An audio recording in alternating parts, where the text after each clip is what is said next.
तो hello guys, आज है मेरा पोस्टमार्टम जर्नी का डे 95 और आज के दिन की स्टार्टिंग हो रही है सुबह के लगभग 5 बजे से। और 5 बजे दिन कितना निकल आता है आप जंगले में देख सकते हैं, क्योंकि गर्मियां पड़ रही हैं, दिन पूरा निकल आया है। तो मैंने उठ के सुबह सुबह अपने लिए कर लिया था गुनगुना पानी, और गुनगुना पानी पीने के बाद जाऊँगी मैं फ्रेश होने के लिए। गुनगुना पानी मेरी डेली रूटीन का एक हिस्सा बन चुका है। अगर आप एक्सरसाइज ना भी कर रहे हैं तब भी आपको गुनगुना पानी पीना चाहिए, ताकि आप अच्छे से फ्रेशन अप हो सकें। पोस्टमार्टम जर्नी है भाई साहब, 95 डेज कंप्लीट हो चुके हैं और आप मेरी बॉडी के ट्रांसफॉर्मेशन को देख सकते हैं बहुत ही अच्छे से। मेरा जो फेस है वो काफ़ी स्लिम हो गया है पहले के कंपैरिजन में, और जो मेरा सूट है टमी से काफ़ी लूज हो गया है। तो ऊपर जाके सबसे पहले मैंने लगा लिए हैं राउंड एंड राउंड, यानी कि 20 मिनट के ये जो राउंड होते हैं वो मेरी बॉडी को कर देते हैं वार्म अप। और गाइज, मुझे एक बहन का कमेंट आया था कि भाई वो एक्सरसाइज करके बीमार हो गई है, उनकी तबीयत खराब हो गई। तो भाई मैं आपको बता दूं, जो मेरी एक्सरसाइज की स्पीड होती है वो थोड़ी सी स्पीड मेरी मोबाइल से ज़्यादा हो जाती है। जो नॉर्मल स्पीड होती है आप उसी से अपनी एक्सरसाइज करिए, क्योंकि मुझे मोबाइल में थोड़ी सी देर में ही आपको ब्लॉग में सब कुछ दिखाना होता है, तो मैं अपनी थोड़ी सी स्पीड बढ़ा देती हूँ ऐप से। तो इसको प्लीज़ इतनी स्पीड में ना करें, आप स्लो स्लो करें, जैसे आप कर सकते हैं वैसे करिए, क्योंकि ये बॉडी आपकी है। आप अपनी बॉडी पे एकदम से इतना लोड नहीं डाल सकते हैं, क्योंकि आप देख रहे हैं मैंने 95 डेज़ के बाद मुझे ये रिजल्ट मिला है अपनी बॉडी को ट्रांसफॉर्म करने का। तो इसलिए मैं आपको सजेस्ट करूँगी कि आप जब भी एक्सरसाइज करें तो उसको आप धीरे धीरे करें और तसल्ली से करें और प्रॉपर तरीके से करें। तो आप उसको अगर रेगुलर करेंगे तो तभी इसके रिजल्ट आएंगे। अगर आप बीच में छोड़ देंगे तो ऑब्वियसली कि जो रिजल्ट्स हैं वो इतनी जल्दी विजिबल नहीं होंगे, क्योंकि पोस्टमार्टम जर्नी में काफ़ी टाइम लगता है। आपका जो खाया पिया है आपकी बॉडी में वो जम चुका होता है, तो उसको हटाने के लिए थोड़ी सी एक्स्ट्रा एक्सरसाइज करनी पड़ती है। और आप देख सकते हैं जो मेरा पेट है वो पहले से कितना नॉर्मल सा दिखने लगा है अब। तो मेरी जो फ्रेंड है, यानी कि जो मेरी यूट्यूब फैमिली है, उनके बहुत प्यारे प्यारे कॉमेंट्स मुझे आते हैं। उनमें से सब ज़्यादातर डाइट के बारे में पूछते हैं। तो ऐसे जो मेरी डाइट है वो नॉर्मल है, जो होममेड होता है वही है। क्योंकि मैं जॉब करती हूँ, जॉब के साथ मुझे मैस का खाना मिलता है, तो भाई मैं मैस का खाना ही खा रही हूँ। तो उसमें जो भी मुझे अवेलेबल होता है उसमें एक कंपलसरी चीज़ होती है कि हमें मॉर्निंग में दाल ज़रूर मिलती है, साथ में मट्ठा होता है, वो ज़रूरी है मेरे लिए, क्योंकि दाल और मट्ठा और जितने भी दूध वगैरह होते हैं सारे कैल्शियम प्रोटीन के अच्छे सोर्स होते हैं। तो अगर आप वेट लॉस पे जाते हैं आपको कैल्शियम प्रोटीन आयरन हर चीज़ बहुत अच्छे से चाहिए होता है। हाइड्रेशन प्रॉपर होना चाहिए। गर्मियाँ पड़ रही हैं भाई, जब हाइड्रेशन होगा तभी आपकी बॉडी प्रॉपर तरीके से वर्क करेगी, आपकी तबीयत खराब नहीं होगी। कल इतनी ज़्यादा गर्मी थी कि आज मेरा सुबह बिल्कुल भी एक्सरसाइज करने का मन नहीं था। रीज़न उसका है मेरे पेट में थोड़ी सी दिक्कत हो गई थी, गड़बड़ सी हो गई थी गर्मी की वजह से। तो आज मैं उस चीज़ को भी भाई थोड़ी सी इसलिए मतलब आराम से कर रही हूँ अपनी एक्सरसाइज को, क्योंकि मेरे पेट में दिक्कत है। तो मैंने कहा कहीं ज़्यादा दिक्कत ना हो जाए, बट मैंने सोचा था कि मैं नहीं करती हूँ, फिर भी मैंने की है। तो ऐसे ही जब आपका मन करे कि मुझे नहीं करने का मन है तो आप उस टाइम ज़रूर करिएगा, क्योंकि जब आप उस टाइम करेंगे तभी आपको सबसे ज़्यादा मज़ा आने वाला है। और ये जो स्क्वाट्स है अब मैं बहुत ही अच्छे से लगा सकती हूँ। अब मैं एक साथ कम से कम 30 से 35 का सेट लगा लेती हूँ, और मैं पूरे सारी जो एक्सरसाइजेज हैं उनका 30-30 के 2-2 3-3 सेट लगाती हूँ। तो आपने प्लाजो मेरा देखा ही है भाई, वो थाई से काफ़ी लूज़ हो गया है, और जो मेरा सूट है वो भी ठीक हो गया है। मेरा पोस्चर है बॉडी का जो आगे पीछे से देखने में नॉर्मली ठीक लगने लगा है।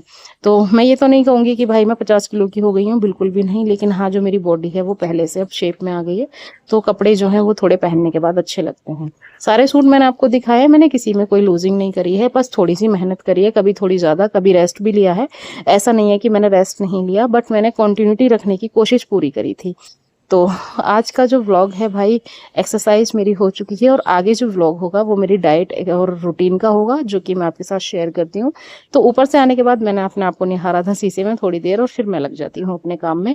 जो डेली रूटीन का काम होता है, मेरी बेटी भी उठ के नीचे जा चुकी थी, नीचे मतलब अपनी नानी के साथ गई है घूमने।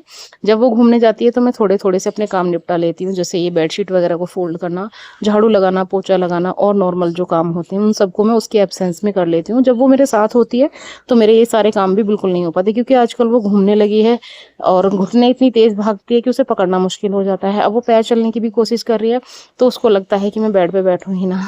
तो आजकल ऐसा ही हमारा चल रहा है भाई, मम्मियों के साथ यही होता है। जब बच्चे बड़े होते हैं तो बड़ा मुश्किल होता है उनको हैंडल करना, बट कोशिश यही रहती है कि उसको अच्छे से प्यार से तसल्ली से हैंडल किया जाए।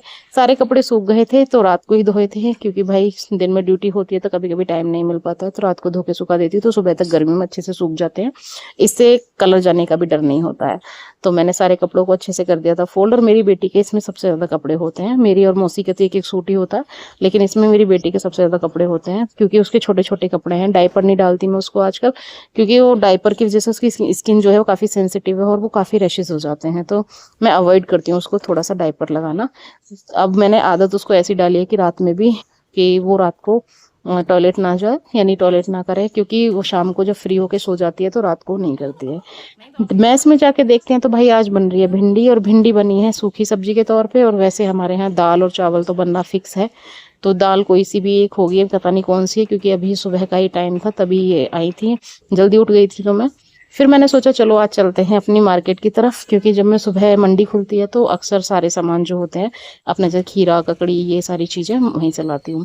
पेट में कल थोड़ी गर्मी बन गई थी तो आज पहुंच जाती हूँ जूस वाले भैया के पास, और जूस वाले भैया से बनवाया अनानास का और मौसमी का मिक्स एक जूस। तब तक मैंने सोचा भैया कर रहे थे जूस बना रहे थे तो मैंने कहा थोड़ा सा सामान ले लेती हूँ। तो मैंने वहाँ से थोड़े से खीरे लिए थे और साथ में थोड़ी सी ककड़ी ली थी और तरबूज भी लिया था। तो आज मुझे बेटी के लिए अपना फार्मूला मिल्क भी लेना था, क्योंकि जब मैं नहीं रहती हूँ तो मौसी उसे फार्मूला दे देती है तो वो आराम से पी लेती है। कभी कभी मैं उसे गाय का दूध भी पिला देती हूँ। अब जैसे जैसे वो बड़ी हो रही है तो मैं ऊपर की चीज़ें खिलाने की उसे आदत डाल रही हूँ। चेक करती रहती हूँ कि इसको डाइजेस्टिव सिस्टम में कोई दिक्कत तो नहीं है, क्योंकि बच्चों को हर चीज़ डाइजेस्ट नहीं होती है इजीली। तो उसी हिसाब से मैं उसके लिए अपना मतलब खाना पीना खीरा वगैरह ये सारी चीज़ें दे दे के देखती रहती हूँ। कभी केला खिला देती हूँ, कभी उसको कोई एक फ्रूट खिला देती हूँ, जैसे मैंगो वगैरह आजकल सीज़न में है तो उनको दे देती हूँ। और ये वाले अंकल, इनके पास कभी पॉलिथीन नहीं होती, मैं जब भी इनके पास खीरे ककड़ी लेने जाती हूँ। तब तक भैया ने यहाँ दूसरे भैया को जूस दिया था और वो फ्री हो गए थे तो उन्होंने मेरा भी जूस, यानी कि मेरे लिए जो जूस बनाना था वो भी बना दिया था। मौसमी का जूस गर्मी में बहुत अच्छा होता है, आपको पतला तो करेगा करेगा, साथ में आपको एनर्जी भी देता है। तो भाई आप भी मौसमी का जूस पीना स्टार्ट कर दो, क्योंकि गर्मियाँ आए, शरीर में गर्मी बने, उससे पहले भाई पूरा इलाज कर लो। नींबू भी मैंने खरीद लिए थे, गाजर ले ली थी और जूस भी मैंने पी लिया था अपना। जूस आपको दिखाने के चक्कर में थोड़ा सा बिखर भी गया है। जो भी मेरी बहनें भाई एक्सरसाइज डाइट जो भी कर रही हैं, बस लिक्विड डाइट ज़्यादा लेना, क्योंकि गर्मी में बहुत ज़्यादा दिक्कत हो जाती है। फिर मैंने अपने घर आके सामान खोला और ये देखिए मेरा तरबूज एकदम लाल सा, लेकिन इसको मैं खाऊंगी फ्रिज में रखने के बाद। मैं कभी भी डायरेक्ट तरबूज नहीं खाती हूँ। अगर मुझे लगता है कि भाई वो बहुत ज़्यादा गर्म है या कैसे भी, तो फ्रिज में रख देती हूँ एक टाइम, उसके बाद खाती हूँ। खाने में मिला था मिला था क्या, मतलब खीरा और गाजर तो मैंने अपने काटे थे, 2 रोटी खाई थी।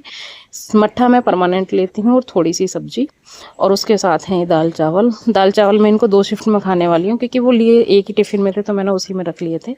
और शाम को बनाया था मैंने बेसन का चीला। बेसन के चीले एज़ यूजुअल गर्मी में मुझे बहुत अच्छे लगते हैं, क्योंकि बहुत लाइट से भी होते हैं और इनमें बहुत ज़्यादा कम, मतलब बहुत लाइट सा ही मैं ऑयल या मोमन लगाती हूँ। जो घी होता है वो बहुत कम लगाती हूँ, तो काफ़ी टेस्टी बनते हैं, अच्छे भी लगते हैं। तो आज का ब्लॉग मेरा यहीं तक, मिलती हूँ कल नेक्स्ट ब्लॉग में।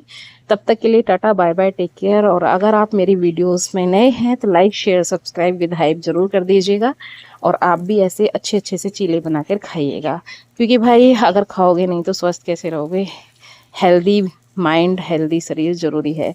मिलती हूँ कल, बाय बाय।